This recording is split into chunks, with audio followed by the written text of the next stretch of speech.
Yeah, something I touched on at the beginning of the session as well is like scaling competitive insights throughout the business and also in a way that's actionable for all those different stakeholders.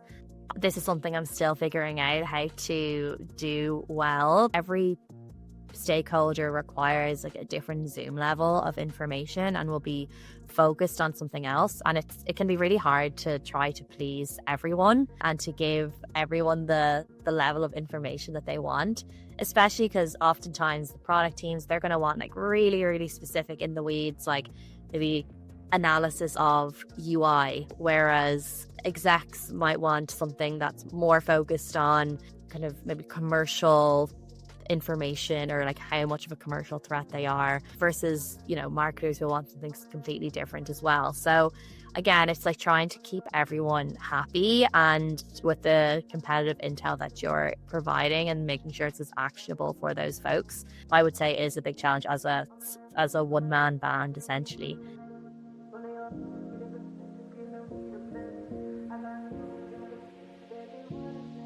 We all know that not all organizations have a dedicated CI resource, and oftentimes it is added on to a PMM's plate as they are the closest to CI, doing their own research anyway.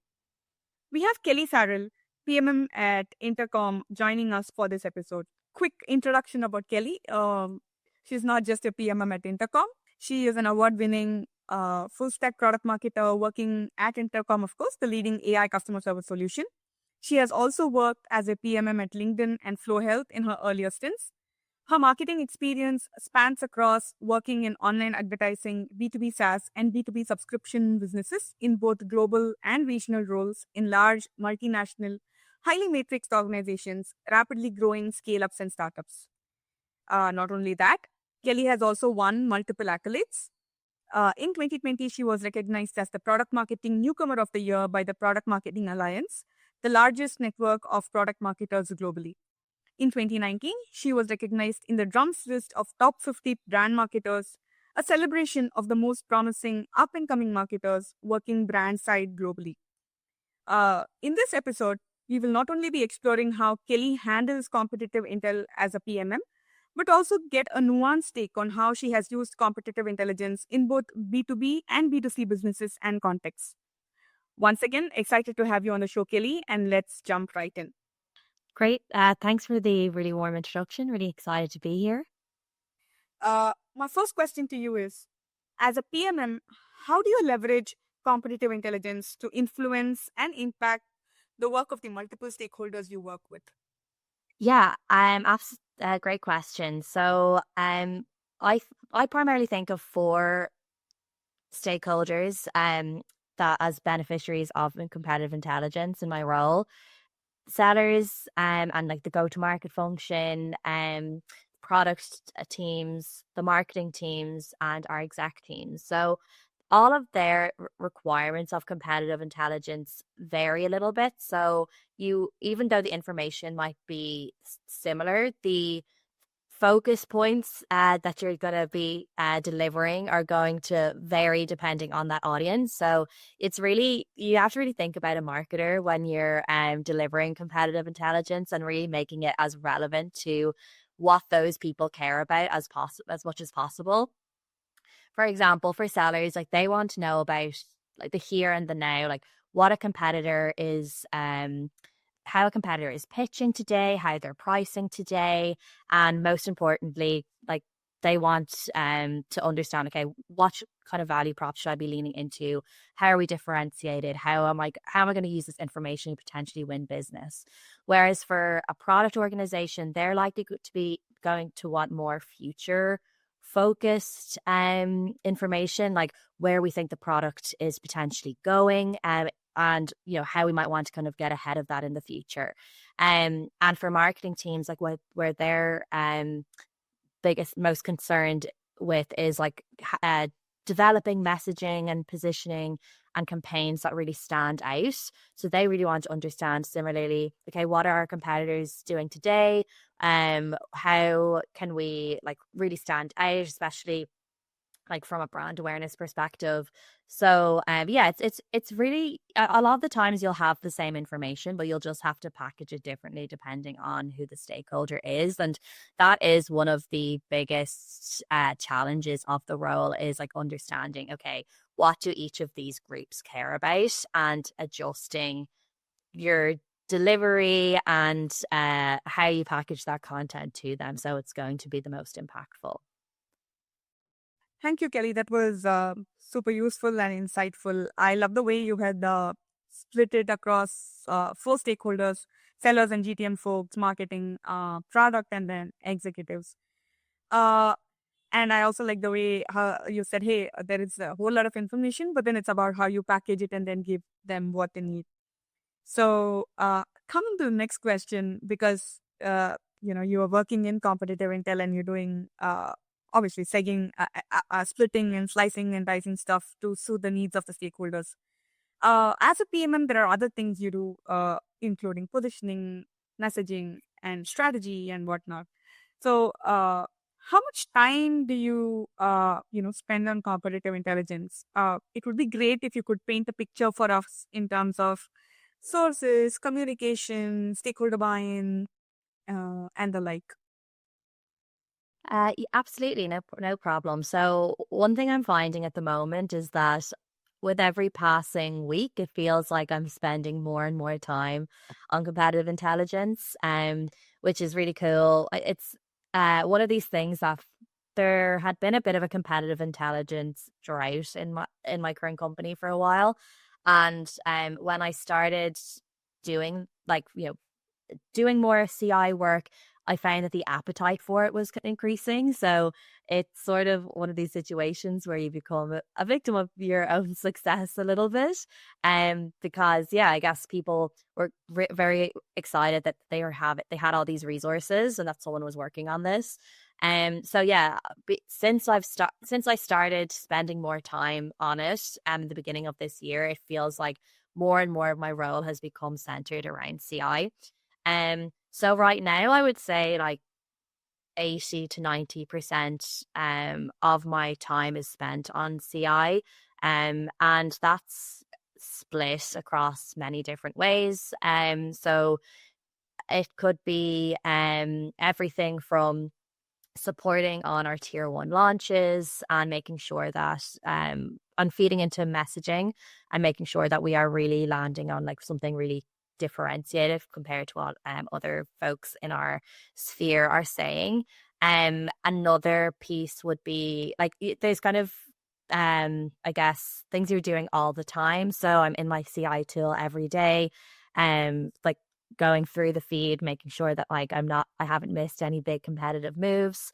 I'm also looking into my like win loss dashboard and competitive pipeline every day to identify, do we have any particularly big competitive opportunities that might need some extra support on the sales side. Also, yeah, it's everything from developing trainings and enablement materials for our sellers as well, and understanding, okay, how can we continue to educate them and give them the latest information on the competitors they care most about. Similarly for that sales audience, most days I'm updating battle cards, tweaking battle cards, trying to optimize them based on feedback and based on new information. So yeah, the battle cards that's probably something that takes up one of the biggest chunks of time for me, is like just constantly making sure that they're up to date. And I'm sure most other CI folks will agree with me there.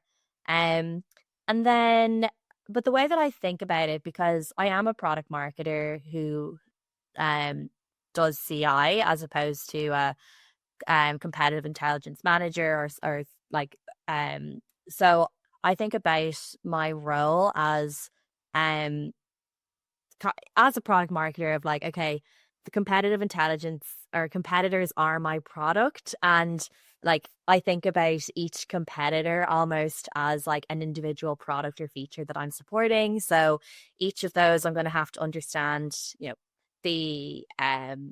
their product suite. I'm going to have to understand how do we differentiate against each of these. How are we messaging?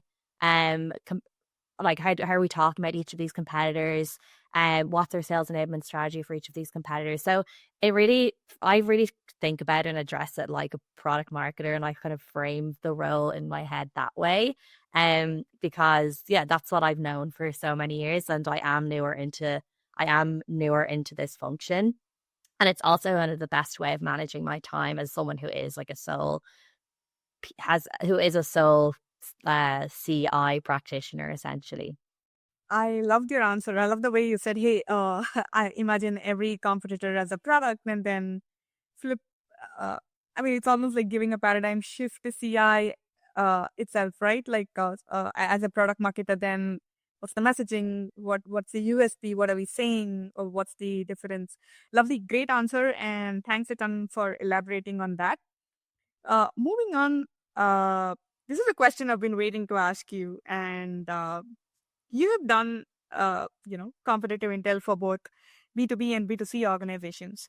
What are the differences and what are the commonalities? Also, any tips or tricks for our listeners to keep in mind? The biggest difference I'd say is on the stakeholder side of things. Like biggest difference being with B2B, more often than not, you're going to have a sales team, whereas in B2C, you're not supporting a sales team most of the time. So you have like sales are one of the most important, obviously, stakeholders when it comes to competitive intelligence. So it's a slightly bigger role, I think, in for that reason in B2B versus B2C. With B2C competitive intelligence, like your main stakeholder is the product team essentially. And so the things that you're focusing on and are quite different. Like you're focusing on things maybe from a feature by feature level, whereas for in B2B, I find that my focus is more holistically about differentiation and about providing like resources and like talk tracks to help sellers be able to speak to that confidently. Um Whereas and also with B2B, like not all the time, but like oftentimes the product is more technically complex.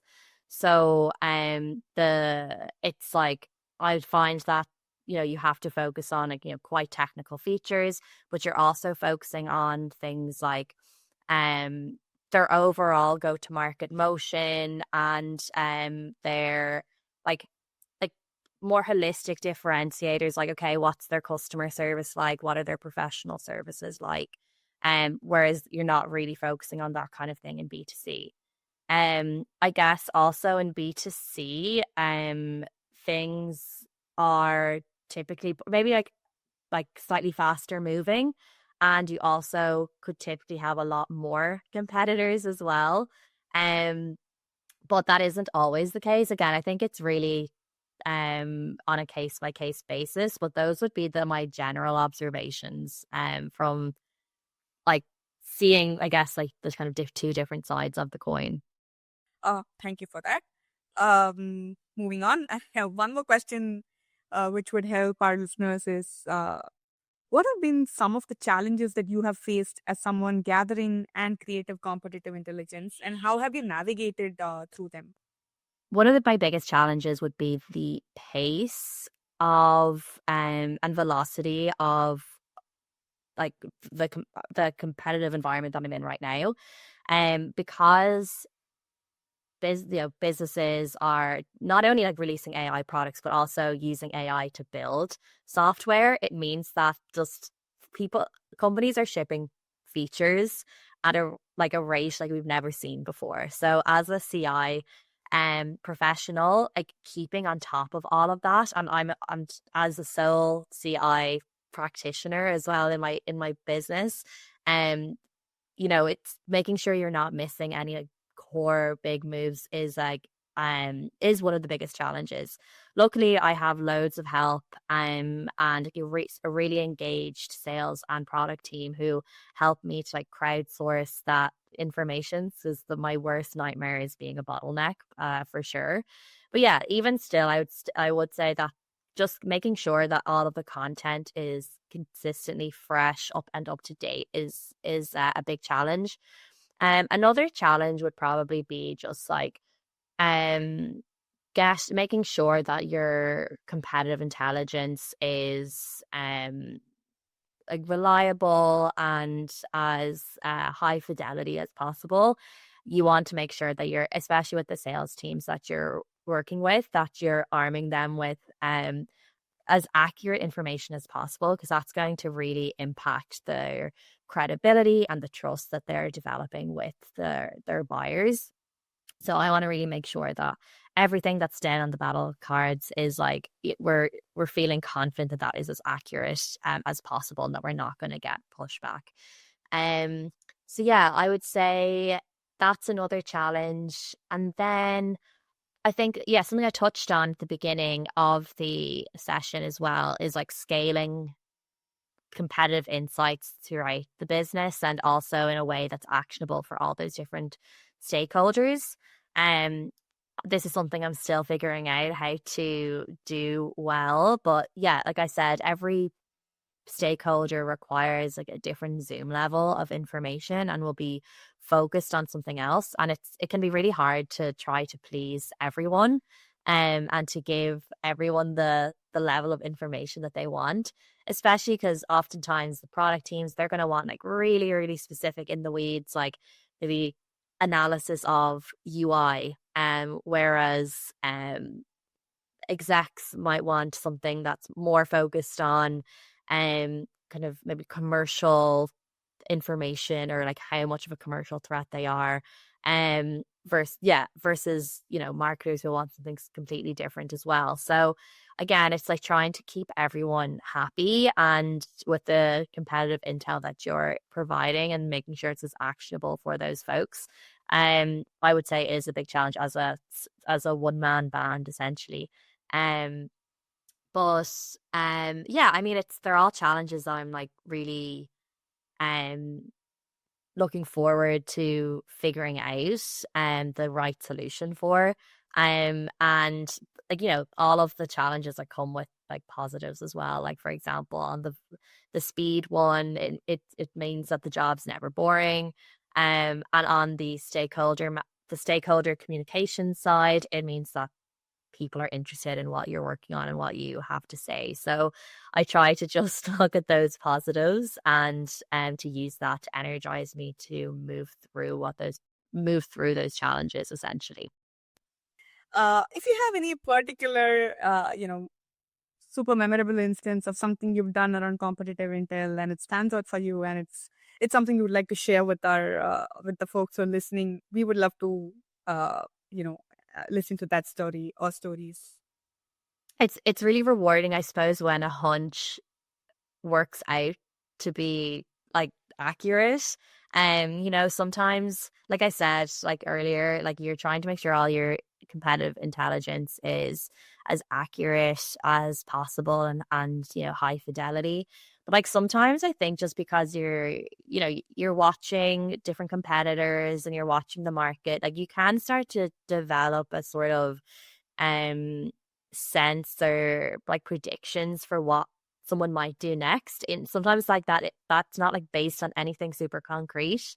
So I do think with CI as well, it can be about like taking some intelligent risks and saying, okay, well, I'm not 100% confident that this is what's going to happen, but based on historical moves they've made, or like where the market's going, or just like things I've noticed the exec teams say on LinkedIn or something, you can start putting a bit of a picture together.